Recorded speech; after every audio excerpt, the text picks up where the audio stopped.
Can you hear me now?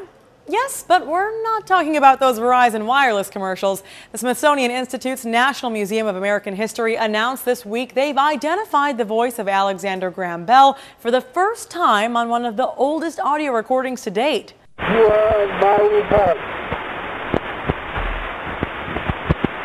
Alexander Graham Bell. It may be tough to hear Bell's voice there, but the recording was made on a wax and cardboard disc 128 years ago. Researchers found it with a note with the initials AGB and the date April 15, 1885. Bell invented the telephone in 1876, 9 years before the recording was created. So why was he experimenting with what were essentially CDs made of wax?